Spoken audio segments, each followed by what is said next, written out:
Welcome to iDream social spotlight with Kavitha. Iran మీద America and Israel సంయుక్తంగా దాడి చేశాయి. సుప్రీం చీఫ్ ఖమేనీని అంతమొందించాయి. ఆ తర్వాత జరిగినటువంటి పరిణామాల్లో ప్రపంచం రెండుగా విడిపోయినటువంటి సిచ్యువేషన్ ఎందుకు కనిపిస్తోంది? ఆ తర్వాత చమురు, సహజ వాయువుల ధరలతో పాటుగా నిత్యావసర వస్తువుల ధరలు పెరుగుతాయనేటువంటి మాట ఎందుకని వినిపిస్తోంది? ఈ యుద్ధం అనేది మరో 3-4 వారాలు కంటిన్యూ అవ్వచ్చు అనేటువంటి మాట అమెరికా అధ్యక్షుడు డొనాల్డ్ ట్రంప్ ఎందుకు చెప్తున్నారు? మనతో పాటుగా ఉన్నారు foundation for democratic reforms founder doctor Jayaprakash Narayana గారు. సార్ నమస్తే. నమస్తే కవిత. సార్, ప్రతిసారి మనం ఏదో ఒక ఇష్యూ గురించి మాట్లాడుకుంటాం, అది మూడవ ప్రపంచ యుద్ధానికి దారి తీస్తుంది అనుకుంటాం. బట్ ఈసారి జరుగుతోంది, ఇరాన్ మీద 2 దేశాలు యుద్ధాన్ని ప్రకటించాయి. అదొక క్లియర్ డివిజన్ లాగా కనిపిస్తోంది. సార్, ఇది ఎక్కడి దాకా వెళ్తుందని మీరు అనుకుంటున్నారు? ప్రపంచ యుద్ధం లాంటిది ఏమి ఉండదు, కానీ ఖచ్చితంగా ప్రపంచ ఆర్థిక వ్యవస్థ మీద దాని ప్రభావం ఉంటుంది. ఎందుకంటే ముడి చమురు గల్ఫ్ ఆఫ్ హార్మజ్ దగ్గర నుంచి దాదాపుగా 3వ వంతు ఉత్పత్తి అయ్యే ముడి చమురు అంతా అక్కడి నుంచి వస్తుంది. మరి అంత పెద్ద ఎత్తున ముడి చమురు రాకుండా ఆగిపోయింది అనుకోండి, ఒక్కసారిగా కొరత వస్తుంది, చమురు ధరలు బాగా పెరిగిపోతాయి. రెండోది, ఆర్థికంగా గత కొద్ది సంవత్సరాలు, గత 15 ఏళ్ళుగా మీరు చూసినట్టయితే అక్కడ అరేబియన్ దేశాలు, అరబ్ దేశాలు ఒకప్పుడు చాలా సాంప్రదాయబద్ధంగా ఛాందసంగా ఉన్న దేశాలు ఇప్పుడు ఆధునికీకరించి ఆధునిక ఆర్థిక వ్యవస్థలో భాగస్వాములైనారు. మరి చాలా సురక్షితంగా ఉంటుంది ఆ ప్రాంతం, ఆర్థికంగా పెరుగుతోంది, ఆధునికీకరణ జరుగుతోంది వివిధ రంగాల్లో అని చెప్పని నమ్ముతున్న సమయంలో ఈ గందరగోళం సహజంగానే ఆ ప్రాంతాల్లో దీర్ఘకాలంగా ఆర్థిక వ్యవస్థకి ఇబ్బంది కలగజేస్తుంది. మూడోది, విమానాలు ఆగిపోయినాయి. గల్ఫ్ ఎయిర్లైన్స్ అన్ని కూడా ఇప్పుడు ఎమిరేట్స్ కానీ లేకపోతే ఎతిహాద్ కానీ ఇవన్నీ కూడా చాలా ప్రముఖ పాత్ర వహిస్తున్న అంతర్జాతీయ రవాణాలు, అవన్నీ ఆగిపోయినాయి. మనలాంటి దేశాలకి 10 లక్షల మంది ఈ గల్ఫ్ దేశాల్లో అక్కడ ఉద్యోగాలు చేసుకుంటున్నారు. సహజంగానే చాలా ఆందోళన ఉంటుంది. భవిష్యత్తులో ఒకవేళ అక్కడ ఉన్న ఆర్థిక వ్యవస్థ అతృప్తమైనట్టయితే, అస్థిర పరిస్థితి వచ్చినట్టయితే మరి ఇలాంటి ఉద్యోగాల అవకాశాలు ఉంటాయా ఏమవుతాయని చెప్పిన ఆందోళన. కాబట్టి ఆర్థికంగా చాలా తీవ్రమైన ప్రభావం ఉండొచ్చు ఎంతకాలం నడుస్తుందని బట్టి. అంతకు మించి ప్రపంచ యుద్ధం లాంటివన్నీ కూడా ఊరికి అతిశయోక్తులు, విషయం అర్థం కాకుండా మాట్లాడడం. సో ఎందుకని సార్ దానికి ఇంకో 3-4 వారాల పాటు కంటిన్యూ అవ్వచ్చు, మేము ఇప్పుడు ఆపదలుచుకోలేదు అనేటువంటి మాట ట్రంప్ ఎందుకంత గట్టిగా చెప్తున్నారు? ఎందుకంటే ఇరాన్లో ఉన్నటువంటి అయతొల్లాల రాజ్యం చాలా వీళ్ళనుకున్న రాజ్యం. ప్రజల్లో తీవ్ర వ్యతిరేకత ఉన్నది. దారుణ నియంతృత్వాన్ని, నిరంకుశత్వాన్ని చూపెట్టారు. ఓచకోత కోసారు సామాన్య జనాన్ని.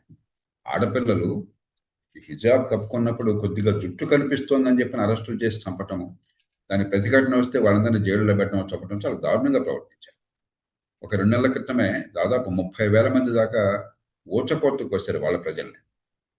సరే, గత 30-40 ఏళ్ల విధానాలు చూసినట్టయితే దేశ ప్రజల ఆర్థిక భద్రత, వాళ్ళకి సంపద పెంచటము, వాళ్ళ జీవితాల ఆనందాన్ని పెంచటము, ఇవన్నీ పక్కన పెట్టేసి అంతర్జాతీయంగా టెర్రరిజాన్ని పెంచటము, ప్రపంచాన్ని భయభ్రాంతులు చేయడం కోసం అణుబాంబులు తీసుకురావడము, ఇజ్రాయెల్ని అంతం చేయడమే లక్ష్యంగా భావించటము, అమెరికా చావుని ప్రతిరోజు కోరుకోవటము, చాలా విపరీత ధోరణి ప్రదర్శించారు. కాబట్టి దేశంలో ప్రజల్లో మద్దతు లేదు, కానీ వీళ్ళకి ఆయుధ సంపత్తి ఉన్నది, బలమైన సంఘటిత శక్తి ఉన్నది. అక్కడ అధికారంలో ఉన్న వాళ్ళకి, రెవల్యూషనరీ గార్డ్స్కి కానీ లేకపోతే ఈ ముల్లాలకు కానీ అక్కడ ఆర్థిక సంబంధాలు, దేశ ఆర్థిక వ్యవస్థ అంతా వాళ్ళ గుప్పెట్లో ఉన్నది. అంచేత వాళ్ళని తొలగించడం, అందులో బయట నుంచి సైన్యం వెళ్లకుండా, అక్కడ ఆక్రమించుకోకుండా భూభాగాన్ని, అది తొలగించడం అంత తేలికైన విషయం కాదు. ట్రంప్ ఏమిటంటే, ట్రంప్ కానీ ఇజ్రాయెల్ కానీ సైన్యాన్ని పంపించకుండా, అక్కడ కూరుకుపోకుండా అమెరికా అక్కడ ఏదో రకంగా ప్రభుత్వాన్ని మార్చాలని, అదంత తేలిక జరిగే పని కాదు. కానీ ఈలోగా సైనిక ప్రయోజనాలు నెరవేరుతాయి. ఉదాహరణకి అణ్వాయుధాల వ్యాప్తిని అరికట్టడం కోసం గతంలోనే దాడి చేశారు కొద్ది నెలల క్రితం, ఇప్పుడు మరింత దాడులు జరుగుతాయి. అట్లాగే మిసైల్స్, క్షిపణులు చాలా పెద్ద ఎత్తున తయారు చేస్తుంది ఇరాన్, ప్రపంచాన్ని భయపెడుతుంది. ఇప్పుడు చూసాం 9 దేశాల మీద ఈ క్షిపణులు పంపించారు. ఆ మిసైల్స్ దాదాపు అంతం చేయాలి, మిసైల్స్ కానీ డ్రోన్స్ కానీ. ఇరాన్ ఇక భవిష్యత్తులో ఇతర దేశాలకి ప్రమాదాలు రాకుండా ఉన్నట్టు చేయాలి. తర్వాత టెర్రరిజానికి ఊతం ఇస్తుంది. 4 టెర్రరిస్ట్ దళాలని పెద్ద ఎత్తున మోహరించి వాళ్ళకి ఒక కొన్ని దేశాల సైన్యంతో పాటుగా ఆ స్థాయిలో వాళ్ళకి ఆయుధాలను సమకూర్చి ఆ గర్భ ప్రాంతాన్ని భయభ్రాంతులు చేశారు. అది శాశ్వతంగా అంతం కావాలి. బహుశా ఆ లక్ష్యాలు నెరవేరుతాయి, కానీ అక్కడ అధికారంలో ఉన్నటువంటి ముళ్ళలను తొలగించగలరా ఈ రూపంలో అన్నది మరి భవిష్యత్తులోనే తెలుసు. సో భారత్ ఎలా ఎలా చూస్తోంది సార్ దీన్ని? మనం చూసుకోవాల్సింది మొట్టమొదట మన ప్రయోజనాలు. దీని ఆర్థిక ప్రభావం మన మీద ఏ మేరకు ఉంటుంది. ఉదాహరణకి ఆయిల్ ధరలు పెరిగితే 89-90% దిగుమతి మీద ఆధారపడ్డ దేశం భారతదేశం. కాబట్టి సహజంగా ఆయిల్ ధరలు పెరిగి ప్రపంచం మొత్తాన్ని పెరిగితే మనకే పెరుగుతాయి. పెరిగినప్పుడు మరి ఆర్థిక వ్యవస్థ మన డాలర్లో బయటకు పోవడానికి అవుతుంది. మనకి విదేశీ మారక ద్రవ్యం లోటు ఏర్పడుతుంది. దేశంలో ధరలు పెరుగుతాయి. రెండోది లక్షలాది మంది భారతీయులు అక్కడ ఉద్యోగాలు చేస్తున్నారు. ఒక హైదరాబాద్ నుంచే దాదాపు 10-15 లక్షల మంది ఒక దుబాయ్లోనూ ఉన్నారని చెప్తున్నారు. యునైటెడ్ అరబ్ ఎమిరేట్స్లో ఉన్నారని చెప్తున్నారు. మొత్తం భారతదేశం నుంచి బహుశా 10 లక్షల మంది ప్రవాస భారతీయులు అక్కడ ఉపాధిలో ఉన్నారు. వాళ్ళ నుంచి చాలా పెద్ద ఎత్తున మన దేశానికి మనకి రెమిటెన్సెస్ వస్తున్నాయి డాలర్. వాళ్ళు ఈ దేశానికి అపారమైన సేవ చేస్తున్నారు. వీళ్ళందరూ ఉపాధిని కోల్పోయినా, వాళ్ళ జీవితంలో గందరగోళం ఏర్పడ్డా, వాళ్ళ భద్రతకి ఏమైనా ఇబ్బంది ఏర్పడినా కూడా సహజంగా మనం గట్టిగా పట్టించుకోవాల్సి వస్తుంది. ఇక మూడోది, అంతర్జాతీయంగా టెర్రరిజం ఎక్కడ పోయినా కూడా దీర్ఘకాలంలో మనకు మంచిది. ఉగ్రవాదాన్ని ఏ రూపంలో ఎక్కడ అణిచివేసినా కూడా, కాబట్టి మనం మౌనంగా దాన్ని ఆస్వాదిస్తాం. అయితే మనకి ఇరాన్తో కొన్ని ప్రయోజనాలు ఉన్నాయి. అక్కడ ఎవరు అధికారంలో ఉన్నా కూడా ఇరాన్తో సఖ్యత మనకు అవసరం. ఎందుకంటే అక్కడ చాబహార్ పోర్ట్, దానికి భారతదేశమే సాయం చేసి నిర్మాణం చేస్తోంది. దీర్ఘకాలంలో అక్కడ ప్రభుత్వం ఉన్నా కూడా సంబంధాలు కొనసాగటం మనకు అవసరం. చైనా పలుకుబడిని కొంతమేరకన్నా అక్కడ నిలవరించాలన్నా, పాకిస్తాన్ మీద రోజు కయానికి కాలుదూరుతోంది. కాబట్టి రెండో పక్క నుంచి మరి పాకిస్తాన్ నిర్వహించాలన్నా కూడా మనకు అక్కడ ఇరాన్తో సంబంధాలు మనకు చాలా అవసరం. కాబట్టి ఆ సంబంధాలు కొనసాగించడానికి ప్రయత్నం చేస్తాం. అదే సమయంలో అంతర్జాతీయ సమాజం ఇవాళ అమెరికా నాయకత్వంలో ఏదైతే గట్టిగా ఇరాన్ నిర్వహించే ప్రయత్నం చేస్తుందో మనం మౌనంగా ఊరుకుంటాం. చైనా లాంటి దేశం కూడా ఇరాన్కి చాలా మిత్ర దేశం. ఊరికే ఒక మొక్కుబడిగా ఒక స్టేట్మెంట్ చూడుకున్నారు, కానీ వాళ్ళేమీ ఇరాన్ని సమర్థించాలి, పక్కన ఉండాలని కోరుకోవట్లేదు. కాబట్టి మన దగ్గర సమస్య, మనం మౌనంగా ఉండటం మంచిది. మన ప్రయోజనాలు మనం కాపాడుతుంది. ఆర్థికంగా కానీ, ముడి చమురు మనకి అందుబాటులో వచ్చేట్టు చేయడం కానీ, మన ప్రజల అక్కడ ఉన్న వాళ్ళు, మన ప్రవాస భారతీయుల భద్రతని చూసుకోవడం కానీ, మన ఆర్థిక ప్రయోజనాలు కాపాడడం కానీ, అవి మనకు ప్రధానమైనటువంటి. సో కాకుండా మన ఉన్న ఉత్పత్తుల మీద కూడా విపరీతమైనటువంటి ఎఫెక్ట్ పడుతుంది. డాలర్తో రూపాయి మారకం విలువ కావచ్చు, బంగారం వెండి ధరలు కావచ్చు, ఆ తర్వాత ఇంధనం, వీటి ముడి చమురు ధరలు, వీటన్నిటి ధరలు కూడా పెరిగే అవకాశాలు ఉన్నాయి కదా సార్? ఇది 2 వారాల లోపలే గనక ఇది యుద్ధం పరిసమాప్తం అయితే పెద్ద ప్రభావం ఉండకపోవచ్చు. 2 వారాలు దాటితే బహుశా గణనీయంగా ఇప్పటికీ ఆయిల్ ధరలు పెరుగుతున్నాయి. $60 ఆ ప్రాంతంలో ఉన్నది ఇప్పుడు $10-15 పెరిగింది అంటున్నారు. $100 దాకా పెడుతుంది అంటున్నారు. అట్లాగే చమురు గనక మనకి కొరత ఏర్పడితే, ప్రస్తుతానికి కొరత లేదు, కానీ ఆ గల్ఫ్ ఆఫ్ హార్మోజ్ నుంచి మనం గనక ఆ ఓడల ద్వారా ప్రపంచానికి చమురు అందకపోయినట్టయితే చమురు కొరత ఏర్పడే అవకాశం ఉంది. అది జరిగితే ప్రపంచం మొత్తానికి ఇబ్బంది, మనకు కూడా ఇబ్బంది. అంచేత ఖచ్చితంగా ఇది దీర్ఘకాలం కొనసాగడం ప్రపంచంలో ఆర్థిక వ్యవస్థకి ఏ రకంగా మంచిది కాదు. సార్, ఇప్పుడు వెనిజుయేలా అధ్యక్షుడిని మరుదోను కూడా ఇలాగే అటాక్ చేసి ఎత్తుకొచ్చారు, కిడ్నాప్ చేసి తీసుకెళ్లారు అనుకుంటే. ఆయన దేశానికి అధ్యక్షుడు కాబట్టి అక్కడ పెద్ద ఎత్తున ప్రొటెస్ట్ జరగలేదు. బట్ ఇదే ఖమేనీ అయితే ఒక మతానికి సంబంధించి ఒక పెద్దగా ఉన్నాడు కాబట్టి అక్కడ పెద్ద ఎత్తున నిరసనలు వస్తున్నాయి. ముస్లిం దేశాల్లో ఇక్కడ అటాక్స్ అనేవి జరుగుతున్నాయి. రెండింటినీ ఆయన సేమ్ గా బ్యాలెన్స్ చేస్తున్నారా, లేకపోతే దీంతో ఎక్కువ నష్టం జరుగుతుందా సార్ ట్రంప్ చేసినటువంటి పనుల వల్ల? 2 కోణాల నుంచి చూడాలి. మొట్టమొదటి ఏంటంటే, ఒక దేశానికి ఆధిపత్యం వహిస్తున్నాడు ఆయన. దేశాధినేత లాంఛనప్రాయంగా కాకపోయినా దేశానికి ఆధిపత్యం కమ్యూనిస్ట్ చేతుల్లో ఉన్నది, సుప్రీం లీడర్ చేతుల్లో. ఆయన్ని తొలగించిన మాత్రం చేత అక్కడ ప్రభుత్వం కుప్పకూలుతుందా, అక్కడ పరిస్థితి మారుతుందా?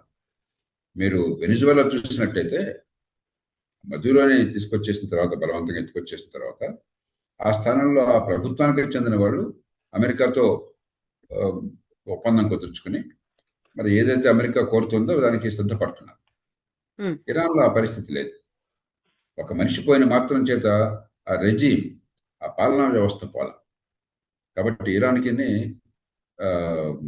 వెనిజువేలాకి ఒక మౌలికమైన తేడా ఉన్నది. రెండవది మనకి సమస్య ఏంటంటే, ఖమీనీ మీరు అన్నట్టుగా ఒక మత నాయకుడు. అందున ఈ షియా మతం దాని పుట్టుకే మార్టిర్డం. అంటే ఇస్లాం చరిత్ర చేసిన వాళ్ళకి అర్థమవుతుంది. నాకు పెద్దగా దానిలో లోతైన పరిజ్ఞానం లేదు, కానీ పుట్టుకే ఒక మార్టిర్డం వల్ల వచ్చింది, ఒక త్యాగాల వల్ల. మరి ఆనాటి పరిస్థితుల్లో ఆ మార్టిర్డం నుంచి వచ్చింది. కాబట్టి షియా మతంలో ప్రాణాలు కోల్పోవటం తాను నమ్మిన లక్ష్యాల కోసం చాలా గొప్పదిగా భావిస్తారు. ఆయన ఆ మతానికి పోపు లాంటి వాడు. ఎందుకంటే ప్రపంచంలో అతిపెద్ద షియా జనాభా ఉన్నది మీకు ఇరాన్లో. దాదాపు 90% పైగా షియాలు ఉన్నారు. ఆ దేశంలో జనాభాలో 90%.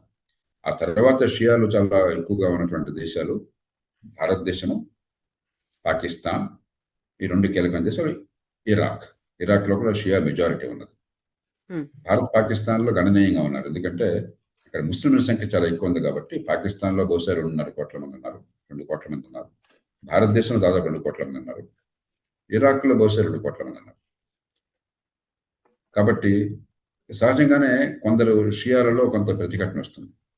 అయితే ప్రపంచం అదృష్టం కానివ్వండి, లేకపోతే అక్కడ నాయకత్వం ఇరాన్లో చేసిన వ్యూహాత్మక పొరపాటు కానివ్వండి, వాళ్ళు దీన్ని ముస్లిం ఇతరుల సమస్యగా చిత్రించాలి.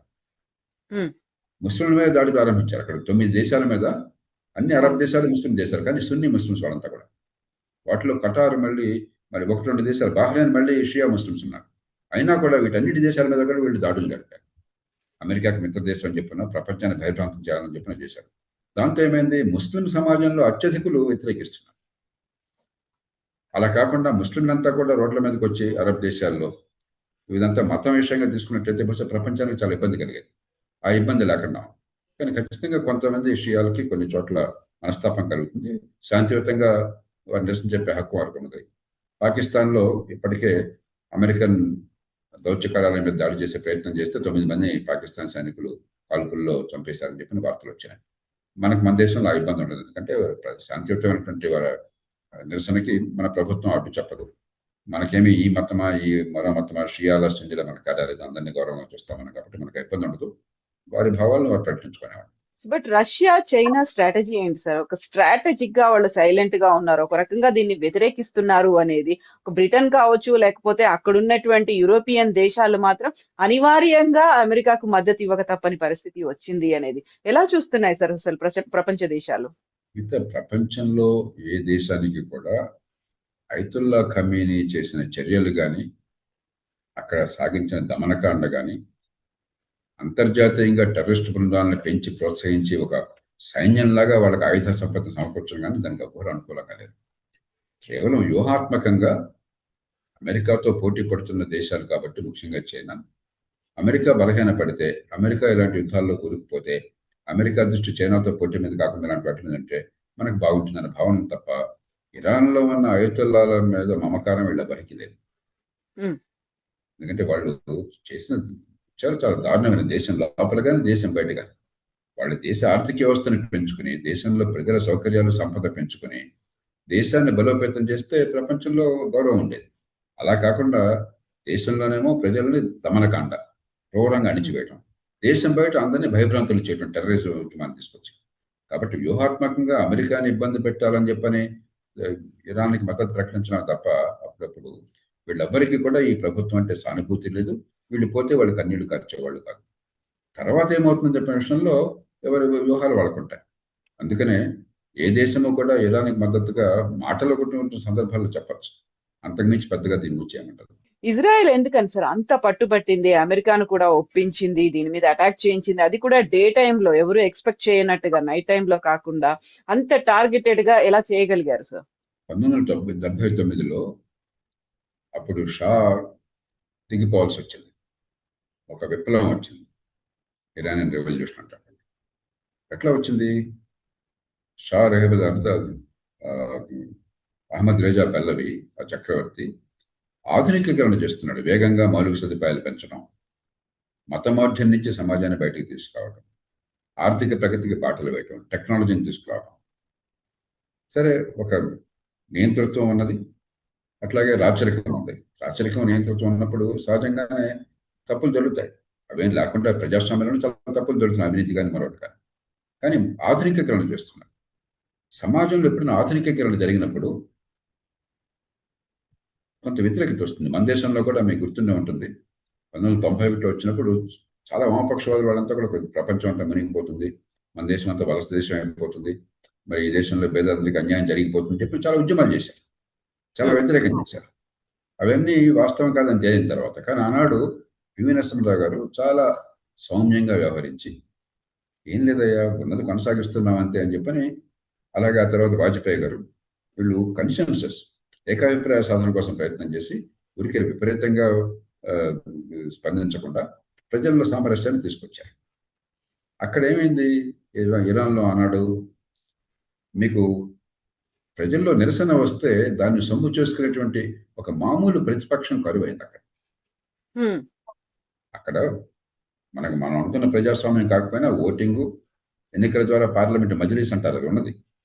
కానీ అవి ఏమైందంటే 1951లో మొసాడెక్ అని చెప్పిన ఒక ఆయన అధికారంలోకి వచ్చాడు ఎన్నికల ద్వారా. అధికారంలోకి వస్తే ఆయన అక్కడ ఉన్నటువంటి ఆయిల్ కంపెనీని జాతీయకరణ చేశాడు. అది పూర్తిగా బ్రిటన్ చేతుల్లో ఉంది. బ్రిటన్ దానికోసం చెప్పని బాగా వాళ్ళ కోపం వచ్చి, అది మమ్మల్ని లెక్క చేయకుండా మా ఆయిల్ కంపెనీ మీరు చేసేసుకుంటారా అని చెప్పని అమెరికాని మెడలో నుంచి ఒప్పించి, అమెరికాకి ఇష్టం లేదు జోక్యం చేసుకోవడం, కానీ అమెరికా మీద ఒత్తిడి తీసుకు ఆనాడు విన్స్టన్ చర్చిల్ బ్రిటిష్ ప్రధానమంత్రిగా ఉన్నాడు. ఆయన అమెరికా మీద గట్టిగా ఒత్తిడి తీసుకొచ్చి అమెరికాలో సిఐఏ, బ్రిటన్లో ఉన్న MI6 ఇద్దరు కలిసి అక్కడ దేశంలో ఒక అనవసరమైనటువంటి వివాదాన్ని సృష్టించి ప్రజల అపోహలను పెంచి షా మీద ఒత్తిడి తీసుకొచ్చి, షాకి ఇష్టం లేకపోయినా కూడా బలవంతంగా ఈ మొసడ్డగ్ని పదవి నుంచి పంపించేశారు. అది జరగలేదు అనుకోండి, ప్రతిపక్షం బలమైనది, గొంతిచ్చేది ఉందనుకోండి, విశ్వసనీయత ఉన్నది, ఏమయ్యేది? ప్రజల ప్రతిఘటనను సొమ్ము చేసుకోవడం కోసం వాళ్ళు వచ్చిండేవాళ్ళు, బాగుండేది. అది ఎప్పుడైతే లేకుండా పోయిందో షా మీద ఉన్న వ్యతిరేకత అంతా కూడా మతతత్వవాదులకు పోయింది. ఎందుకంటే మతాన్ని ఎవరో కూడా పెద్దగా అదుపు చేయరు. రాజకీయంలో పెద్దగా జోక్యం చేసుకున్నంత కాలం ఏ మతమైనా మీ మతం మీరు చూసుకోవాలని చెప్పంటాం. ఏది మతంతో గొడవ పెట్టుకోవడం ఎందుకు? మీరు సోవియట్ యూనియన్లో కమ్యూనిజం ఉన్నప్పుడైనా అంతే, లేకపోతే నియంతృత్వం హిట్లర్ లాంటి వాడు నియంత్రణ ఉన్నప్పుడు కూడా చర్చి మీద పెద్ద దాడులు చేయాలి. కాబట్టి అక్కడ అవకాశం దొరికింది కాబట్టి అది ప్రతిపక్షం వైపు కూర్చున్నారు. ఆ రకంగా అధికారంలోకి వచ్చారు. సరే వచ్చారు, షాని దింపేశారు, విప్లవం వచ్చింది, ప్రజలతో మద్దతు పలికారు షా మీద కోపంతో. అప్పుడు దేశం గురించి ఆలోచించి, దేశ ప్రజల గురించి ఆలోచించి, ఒకవేళ కొంత మేరకు మతాన్ని తీసుకొచ్చినా కూడా ప్రజల గురించి ఆలోచిస్తే ఒక పరిస్థితి ఒక రకంగా ఉండేది. దేశం లోపలేమో పూర్తిగా కరడుగట్టినటువంటి ఇస్లాం. ఇరాన్ చాలా ఆధునిక దేశం, చాలా నాగరికత ఉన్న దేశం. 2500 సంవత్సరాల క్రితమే అక్కడ ఈ పర్షియన్ ఎంపైర్ చాలా ప్రముఖమైనటువంటి, ఆ పర్షియన్ ఎంపైర్ మీద వాళ్ళ మీద గెలిచి డేరియస్ మీద గెలిచి అలెగ్జాండర్ అంత ప్రఖ్యాతుడైనాడు. అంత చరిత్ర ఉన్న దేశం, ఆధునికత ఉన్న దేశం. ఆ దేశంలో మత ఛాందసాన్ని తీసుకొచ్చి ప్రజలను అణిచేయడం, దేశం లోపల ప్రజలు ఆర్థిక స్థితిగతులు కాకుండా ఈ ఇస్లాం తీసుకురావడం బలంగాను, దేశం బయట ఉగ్రవాదాన్ని ప్రోత్సహించి death to Israel, death to America, వాడి నినాదాలు ప్రతిరోజు మొట్టమొదటి నుంచి death to Israel, death to America. అసలు ఇజ్రాయెల్ అనే దేశంగా ఉండడానికి వీల్లేదు. ప్రపంచంలో ఎవరు అలా వాదించాలి? ఇప్పుడు పాలస్తీనియన్లకి వాళ్ళ భూమి కావాలి, వాళ్ళ రాజ్యం కావాలి, 2 రాజ్యాలు ఉండాలని చెప్పని ప్రపంచం అంతా కోరుతుంది, భారతదేశంతో సహా. అమెరికా కోరుతుంది, ఇజ్రాయెల్ కూడా ప్రభుత్వాలు కోరినాయి ఈ మధ్య దాకా. అది వేరు. అసలు ఇజ్రాయలే ఉండకూడదు, సముద్రంలోకి తోసేయాలి, అక్కడ దేశం అనేది ఉండకూడదు అని అణుబాంబులు తీసుకొచ్చి ఆ దేశాన్ని భస్యం పెట్టడం చేస్తాం. Death to Israel, death to America. మరి ఎలా సహిస్తారు వాళ్ళు? కాబట్టి ఇజ్రాయెల్ దృష్టిలో ఇది ఎగ్జిస్టెన్షియల్ క్రైసిస్ అంటారంటే మన దేశం ఉనికికే ప్రమాదం. ఇదో యుద్ధమో మన మీద అప్పుడప్పుడు దాడులు చేయడం కాదు, మన దేశం బతికొండాలా లేదనడానికి ఇది ప్రమాదంగా ఇరాన్ పరిణమిస్తుంది వాళ్ళ దృష్టిలో. సహజంగానే ఎప్పుడు అవకాశం వచ్చినా కూడా వీళ్ళని దెబ్బ కొట్టాలని ప్రయత్నం చేస్తారు. అందున అణ్వాయుధాలను సమకూర్చుకుని పూర్తిగా ఇజ్రాయెల్ని భస్యం పట్టడం చేస్తామని చెప్పని ఆ పూనుకున్నప్పుడు పొరపాటున అణ్వాయుధాలు వచ్చేసి లేకపోతే ఆటం బాంబులు కనుక ఇజ్రాయెల్ మీద పంపించగలిగారు అనుకోండి, ఆ దేశం సర్వనాశనం అవుతుంది. ఇజ్రాయెల్ మొత్తం కలిపితే 22,000 చదరపు కిలోమీటర్లు. అంటే మన దేశంలో పాత జిల్లాలు ఉన్నాయే, ఇప్పుడు చాలా జిల్లాలు వచ్చినాయి ఆంధ్రప్రదేశ్, తెలంగాణలో. పాత జిల్లాలు ఉన్నాయే దాదాపు ఒక 2 జిల్లాలకు సమానం, లేకపోతే 1.5 జిల్లాలకు సమానం. అంతే భూభాగం ఉన్నది. అక్కడ 4 బాంబులు వేస్తే, అణుబాంబులు వేస్తే మొత్తం దేశం అంతా అయిపోయింది. అంచేత ఇజ్రాయెల్కి ఇది జీవన్మరణ సమస్య. సో ఇప్పుడు అనుకున్నదైతే సాధించింది ఇజ్రాయెల్ కావచ్చు, అమెరికా కావచ్చు. వాట్ నెక్స్ట్ అంటే డొనాల్డ్ ట్రంప్ అయితే ఒక మాట అంటున్నారు, నెక్స్ట్ ఎవరు అధ్యక్షుడు అవుతారో, ఇరాన్ ని పాలించేది ఎవరో మేమే డిసైడ్ చేస్తాము అనేది. అది నిజంగా జరుగుతుందంటారా సార్? ఆయన ఏంటంటే వెనిజువేలా అనుభవాన్ని బట్టి ఇక్కడ ఇరాన్లో అని అనుకుంటే అది పొరపాటు. ఇది చాలా వేళ్ళూనుకున్నటువంటి పాలనా వ్యవస్థ ఈ ముల్లాలది. వాళ్ళకి వాళ్ళ సైన్యంలో ఇరానియన్ రెవల్యూషనరీ గార్డ్ అంటారు, అలాగే పోలీస్ యంత్రాంగంలో, ముల్లాల్లో చాలా బలమైన పట్టు. కొన్ని లక్షల కుటుంబాలు దీని మీద ఆధారపడుతున్నాయి. ఆర్థికంగా దేశం మొత్తాన్ని కూడా వాళ్ళ చేతుల్లో పెట్టారు. ఉమ్, మరి ఆయుధాలన్నీ వీళ్ళ చేతుల్లో ఉన్నాయి. వీళ్ళకి వ్యతిరేకంగా మీకు ఒక ఆర్గనైజ్డ్ ప్రతిపక్షం అనేది లేదు. ఎందుకంటే అలాంటి ఆర్గనైజేషన్ వాళ్ళు సహించరు. ఉమ్, ఇప్పుడు వెనిజువేలా ఉందనుకోండి, ఎన్నికలు జరిగినప్పుడు ఎన్నికల్లో ప్రతిపక్షాలు గెలిచారు. గెలిచినప్పుడు వాళ్ళు గెలవలేదని అబద్ధాలు ఆడేసి అంతా రిగ్గింగ్ చేసి గందరగోళం చేసేసి అవును. గెలిచినట్టు ప్రకటించుకున్నారు. కానీ ఒక ఆర్గనైజ్డ్గా ఒక పార్టీలు ఉన్నాయి, సంస్థ ఉంది, ప్రజలు దానికి మద్దతును స్పష్టంగా పలికారు. ఇక్కడ ప్రజల మనసుల్లో మద్దతు ఉన్నా కూడా ఒక ఆర్గనైజేషన్ లేదు ప్రతిపక్షానికి. ఆయుధాలు లేవు. ఆయుధాలన్నీ కూడా ప్రభుత్వం చేతుల్లో ఉన్నాయి. వాళ్ళేమో అమాయకులను ఓచుకోవడానికి సిద్ధంగా ఉన్నారు. ఉమ్, అంచేత వీళ్ళు పోగానే వాళ్ళు వస్తారని నాకు తేలిక కాదు. కాకపోతే ఈ ఒత్తిడి వల్ల, ఈ బాంబింగ్ వల్ల కొంతకాలం పోయాక సైన్యం కానీ, ముల్లాల్లో చాలా మంది కానీ కకావికలైపోయి వాళ్ళు సరెండర్ అయిపోవచ్చు. అప్పుడు రాజ్యం కుప్పకూలొచ్చు, కానీ ఇది ఆషామాషిగా జరిగేది కాదు. ఒకవేళ రాజ్యం కుప్పకూలినా కూడా ఆ స్థానంలో రావడానికి ఎవరు సిద్ధంగా అక్కడ లేరు. ఒక ప్రత్యామ్నాయం సిద్ధంగా లేదు. ఉమ్, కొందరు ఆలోచిస్తుంది ఏంటంటే అప్పుడు 1900 ఆ ఉద్యమం 79లో ఇరానియన్ రెవల్యూషన్లో పదవిని కోల్పోయిన రాజు కొడుకున్నాడు ఇవాళ. ఆ, ఆయన తాత్కాలికంగా ఆయన మళ్ళీ రాజును తీసుకొచ్చి, లేకపోతే దేశ అధ్యక్షుడిగా తీసుకొచ్చి ఆయన ఆధ్వర్యంలో రాజ్యాంగాన్ని రాసుకుని ఎన్నికలు పెట్టే అవకాశం ఉందని చెప్పారు. ఇవన్నీ జరిగితే నమ్మకం, దానికైనా ఎంతో కొంత సంస్థగత ఏర్పాటు ఉండాలి. మరి దేశం లోపల వాడికి ఆయుధాలు పుష్కలంగా ఉన్నాయి. మరి వాళ్ళు ఎవరు నిలవరించి నిలబడతారు అక్కడ? చేత ఉమ్. రేపు ఏం జరుగుతుంది అన్నది అంత స్పష్టంగా ఎవరికి తెలియదు. Yes, sir. Thank you so much, sir. Thank you, sir.